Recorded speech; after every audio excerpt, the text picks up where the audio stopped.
Alloys Hitler. इस नाम को सुनते ही एक क्रूर तानाशाह का चेहरा हमारी आंखों के सामने आ जाता है। एक इंसान जिसने न जाने कितने ही निर्दोषों को बेवजह ही मौत की घाट उतार दी। वही दूसरी तरफ नेताजी सुभाष चंद्र बोस, वो व्यक्ति जिसने अपना पूरा जीवन हिंदुस्तान की आजादी के अंदर लगा दिया। लेकिन इतिहास के अंदर ऐसा सिर्फ एक ही बार हुआ जब 20th सेंचुरी की सबसे इम्पैक्टफुल पर्सनैलिटीज में से ये दोनों एक साथ एक रूम के अंदर थे। तो आखिर क्या बातें हुई जब दुनिया का सबसे बड़ा तानाशाह मिला उस व्यक्ति से जिसने मानव इतिहास के सबसे इम्पैक्टफुल स्लोगन्स में से एक, तुम मुझे खून दो मैं तुम्हें आज़ादी दूंगा। This is the story when Netaji Subhash Chandra Bose met Adolf Alois Hitler. एक विदेशी लेखक ने कहा था, the true history of the world is the history of great conversations in elegant rooms. यानी कि दुनिया का सच्चा इतिहास सुरुचिपूर्ण कमरों में होने वाली महान बातचीतों का इतिहास है। लेकिन हर बार ये इतना आसान नहीं होता और वर्ल्ड वॉर 2 के टाइम पर फुहरर यानी कि हिटलर से मिलना दुनिया के सबसे मुश्किल चीजों में से एक। लेकिन नेताजी की आजादी के प्लान के अंदर एक्सिस पावर्स का समर्थन सबसे महत्वपूर्ण था और इसकी कमान हिटलर के हाथ में थी। नेताजी और हिटलर के बीच में ये मुलाकात 19 मई 1942 को हुई। लेकिन ये मुलाकात इतनी आसान नहीं थी।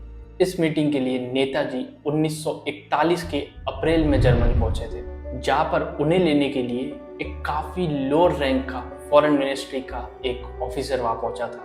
नेताजी के असिस्टेंट अपनी डायरी में लिखते हैं कि इस बात से नेताजी काफी निराश तो थे, लेकिन देश का सम्मान उनके आत्मसम्मान से उनके लिए ज्यादा मूल्यवान था। हालांकि उनके रहने का इंतजाम काफी अच्छा कराया गया था और उनके पास में डायरेक्ट टेलीफोन लाइन भी थी मिनिस्ट्री के बड़े ऑफिसर्स के साथ बात करने के लिए। और इसी समय के दौरान उन्होंने एमिली शेंकर के साथ शादी भी कर ली थी, जिसके बाद में उनकी बेटी अनीता बोस का भी जन्म इसी दौरान हो गया था।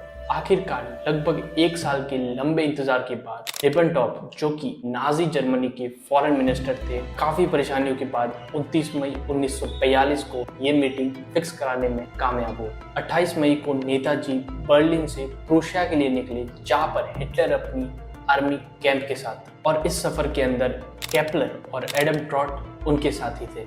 और रिबेनट्रॉप एक बहुत ही वीराने से एयर स्ट्रिप के ऊपर नेताजी को लेने पहुंचे। उसके साथ हिटलर के इनर सर्कल के बहुत सारे ऑफिसर्स मौजूद थे, जो कि नेताजी को मिलने के लिए बहुत ज्यादा उत्साहित थे।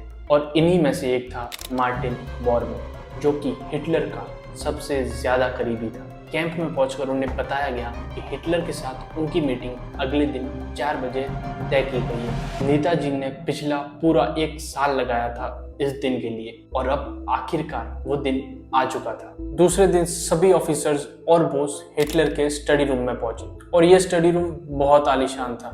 नेताजी की नजर दीवार पर लगे 2 नक्शों पर पड़ी, जिनमें से एक यूरोप का था और दूसरा एशिया का। नक्शों के ऊपर लगी मार्किंग्स को देखकर नेताजी को मालूम पड़ गया था कि हिटलर के प्लान्स भारत के लिए क्या है, लेकिन फिर भी उन्होंने अपनी हिम्मत नहीं हारी और अपने प्लान के साथ आगे बढ़ते रहे। हिटलर ने उनका स्वागत चेहरे पर एक मुस्कान के साथ और उन्हें आजाद हिंद के मुखिया कहकर किया, जिसके बाद इन दोनों ने हाथ मिलाए और अपनी सीट्स पर जाकर बैठे।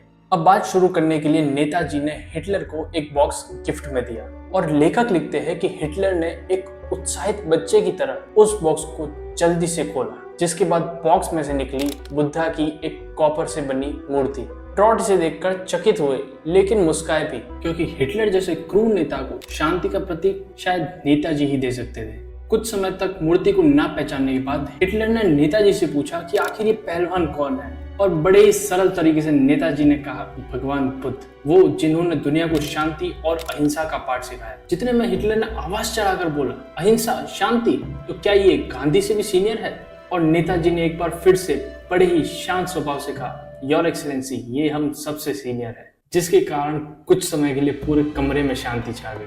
इसके बाद हिटलर ने नेताजी से उनके बर्लिन स्टे के बारे में बात की और नेताजी ने भी जर्मनी द्वारा दिए गए पूरे सपोर्ट की काफी बढ़ चढ़ कर तारीफ की। और इसके बाद बिना कोई समय गवाए नेताजी मुद्दे की बात पर आए। उन्होंने कहा कि मेरा आजाद भारत का सपना मुझे यहाँ तक लेकर आया नेताजी ने कहा कि उनकी सेना बिना कुछ सोचे अपना खून बहाने को तैयार है, लेकिन इसके साथ उन्हें एक्सिस पावर्स का भी समर्थन चाहिए होगा इंग्लैंड को पूरी तरीके से खदेड़ फेंकने के लिए। हिटलर हंसा और बोला कि लगता है आपने इटली को पहले ही अपनी तरफ कर लिया है, जिसके बाद इन दोनों बीच काफी समय तक बातचीत चलती रही और दोनों ही पूरी तैयारी के साथ थे। नेताजी हिटलर की तारीफ करने का कोई मौका नहीं छोड़ रहे थे और हिटलर को भी पता था कि ये सारी खोखली बातें हैं। जिसके बाद अचानक से हिटलर ने कहा कि मुझे लगता है कि भारतीयता की भावना कहीं कमजोर हो चुकी है। नेताजी ने इसे नकारा, लेकिन हिटलर ने आवाज चढ़ाकर कहा कि आखिर कैसे 38 करोड़ हिंदुस्तानियों ने कुछ हजार अंग्रेजों को अपने ऊपर 200 साल तक राज करने दिया। हिटलर ने कहा कि अगर मेरे पास इतने लोग होते तो आज मैं पूरी दुनिया पर राज कर रहा होता। अब ये सारी बातें नेताजी को उकसाने के लिए थी, लेकिन नेताजी ने भी अपने ऊपर पूरा संयम रखा और बड़े ही आसान तरीके से कहा कि हिंदुस्तान भी जल्द ही आजाद हो। अब बोस और हिटलर की बातचीत ज्यादा सक्सेसफुल नहीं दिखाई दे रही थी, तो बिना समय गवाए नेताजी ने मेन कैंप की बात इसके बीच में ला दी। मेन कैंप हिटलर द्वारा लिखी गई किताब थी, जिसके अंदर उसने हिंदुस्तानियों के बारे में बहुत बुरा कुछ लिखा था। यहाँ तक कि उसने ये भी लिखा कि भारतीय अंग्रेजों से गुलामी के लायक है, और नेताजी ने इन शब्दों को बदलने की बात करी। आखिरकार इस पूरी मीटिंग का कुछ भी पॉजिटिव नेताजी के लिए तो नहीं निकला, और नेताजी के लिए हिटलर ने एक सबमरीन का इंतजार करवाया ताकि वो अंग्रेजों से बचते हुए आराम से जापान पहुंच सके। इतिहास के इतने इम्पोर्टेंट और नोटेबल ये दोनों हस्तियां इसके बाद कभी नहीं मिली। हो सकता है कि अगर ये दोनों एक साथ आ जाते तो शायद आज दुनिया की ज्योग्राफी ही अलग होती।